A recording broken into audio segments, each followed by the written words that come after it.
Hello, this is Dave at TitleSearch.com. As the real estate market is starting to heat up, one of the areas of interest for a lot of investors and buyers is access to really good properties. And a lot of times, properties that are the best value for an investor may have the highest potential for profit. Come from listings which are not going to be out there in the MLS or that every realtor is going to have access to. So if you're working with a buyer's agent, they may be able to find you some good properties.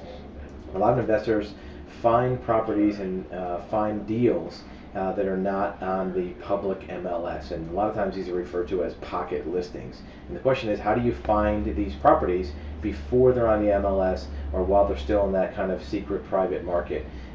First thing to do is look at what pocket listings might have in common. In different geographical areas, there may be an initiating factor that puts a property in the market that a realtor may hang on to for their own buyers, for their own listings, before they put it on the public MLS. And these may be things such as permits on the property which have been closed out recently to do upgrades, to do maintenance.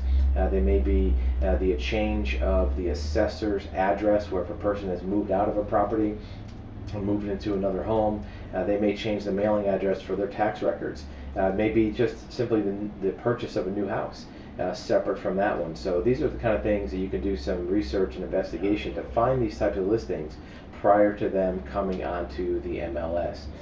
If you're looking as an investor to find large volumes of these, you may be able to do direct mail in a neighborhood to where you represent yourself as a buyer. Let's say there's a neighborhood, even if it has 500 houses in it. If you mailed every person in that neighborhood a house with postage, with printing, you can mail out postcards for maybe a few $100s and find that listing that even the rest of the MLS doesn't know about. Maybe one realtor has the listing.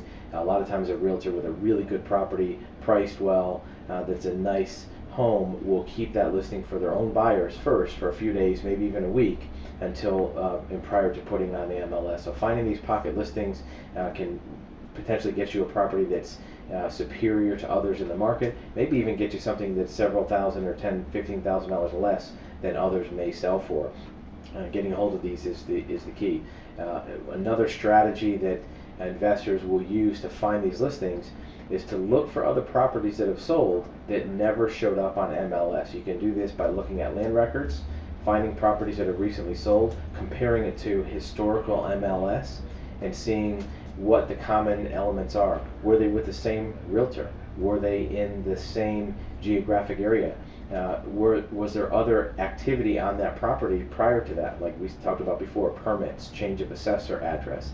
And you can use that to extrapolate to find other properties which may fit that same profile. If you do find a realtor that has pocket listings or that's notorious for keeping them to themselves, try to get into their buyer database, so that if they do come up with a home that's available prior to them putting it out there in the public MLS, you have access to it. It may not be that they're looking to keep it for certain buyers. It may just be that they want to get the entire commission and not split it with another agent. So just getting in with more than one agent, or an agent which does keep pocket listings, may be helpful. Hopefully this works for you as an investor. If you have more questions about title information or real estate, you can reach us at our website, TitleSearch.com, and we'd be glad to help.